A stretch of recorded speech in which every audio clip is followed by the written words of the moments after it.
Hi guys, today I'm doing hair color. I'm doing um balayage, sorry. And I'm using Afanage brand. Afanage brand is really good. I've been using this since I learned hair dressing, and it's very safe and it's not very strong to the scalp, especially on people had allergy. Afanage is really good to use to do hair color, and I'm using this as well because I'm sensitive on the skin. And also I am using the balm for I do hair up after, when you do finish treatment. So I use this one, and this is Devro. Yeah, yeah, this is I'm using Devro. And I'm using a Fanage um hair protectant for heat protectant. So this is I'm using. It's really good. It's organic, and it's really good to use. It's if you have allergy, this one is very safe to use. And I'm using this since I'm learning my hair dressing. It's really good, and it's worth quality. And I'm happy to use this product. And yes, thank you so much.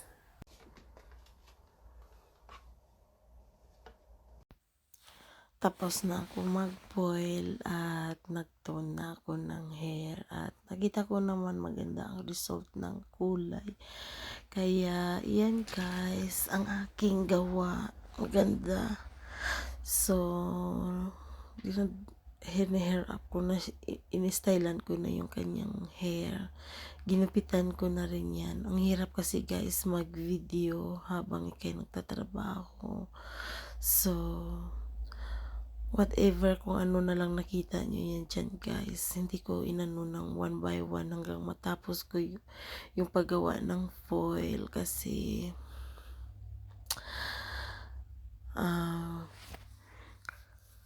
walang mag-video sa akin. So, yan na guys yung result ng aking gawa. O, diba guys, masaya ang feeling kapag napapasaya mo yung client mo, diba? Maganda yung resulta. I am very happy of my work. Ang client ko satisfied naman sa gawa ko. So, which is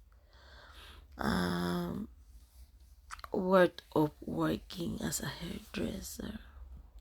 Kaya kayo guys na gustong magkaroon ng career, mag-aral talaga kayo guys, kasi totoo yan, kapag may pinag-aralan kayo, magagamit nyo no matter what, saan kayo pumunta sa sulok ng mundo. Mayroon kayong alam na trabaho, madaling makapaghanap ng trabaho. Alam mo, dito sa Australia, never too late to do study. Nag-aral ako, pangarap ko talaga maging hairdressing mula nung ako'y bata pa, maging beautician talagang gusto ko. Pero hindi nga natupad dahil siyempre sa hirap ng buhay guys sa Pilipinas. Kaya hindi ko nagawang mag-aral. At saka mahirap lang kami. Kaya hindi ako kaya ng nanay ko paaralin. So, nung ako'y nandito na sa Australia, sinabi ko sa asawa ko na mag-aral ako. Sabi niya, no, you're too old to study. Sabi niya. So, hindi ako nag-aral. So, nung namatay siya, guys, yung asawa ko, nung nawaydo ako, ang hirap palang maghanap ng trabaho na wala kang tinapos. Parang magki-cleaning, tapos magtatrabaho sa factory. I feel like I don't wanna do that job. So, nag-aral ako. Nagtiyaga ako kahit hirap na hirap ako sa mga assessment. Nagtiyaga ako mag-aral. So, nag-aral ako ng Diploma of Beauty Therapist. Tapos, nag-pandemic. So, hindi ako makatrabaho sa salon dahil lahat ng salon ay naka-close. And then, nagtrabaho ako sa IGA, sa supermarket. At okay naman yung work ko doon. So, ngayon, habang pandemic, nag-aral ako ng hairdressing 1 year, tapos 3 years. So, 3 years na ako guys na nag-aaral ng hairdressing kasi kailangan yung apprentice work, more on training, more on hands-on kasi kailangan ng safety. Dito sa Australia, pag nagwo-work ka, kailangan talaga laging safety yung ang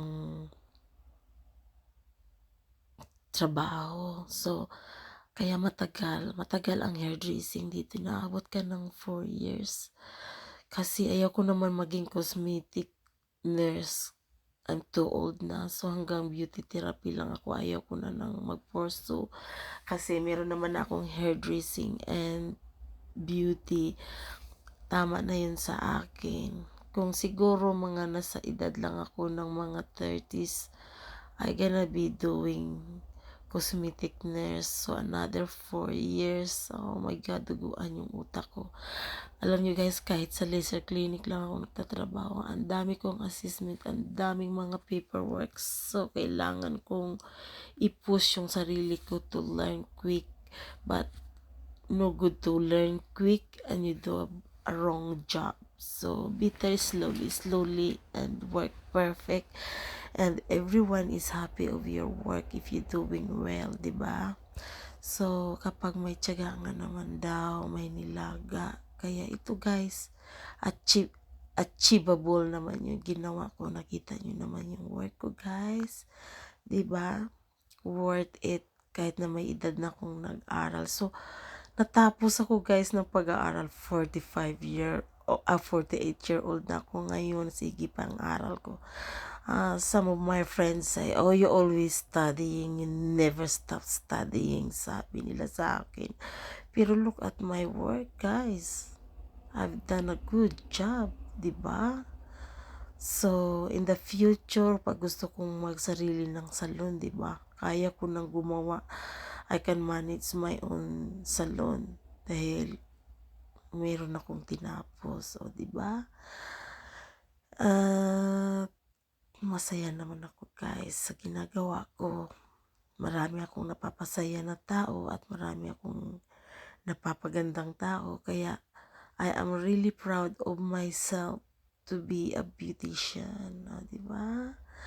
Kaya walang matanda sa pag-aaral. Talagang magsikap kayong mag-aral guys. Yan ang advice ko sa mga kabataan. Huwag kayong magsawang mag-aral. Keep learning. Every day I'm doing learning. I learn new things every day, especially at work. And it's really good. Masaya ko. I have 3 qualification. I've done my certificate 3 in aged care work. So I can work in nursing home, I can work in hospital. And beauty, I can work anywhere. If I travel, I can still work for myself and earn extra money. O diba guys?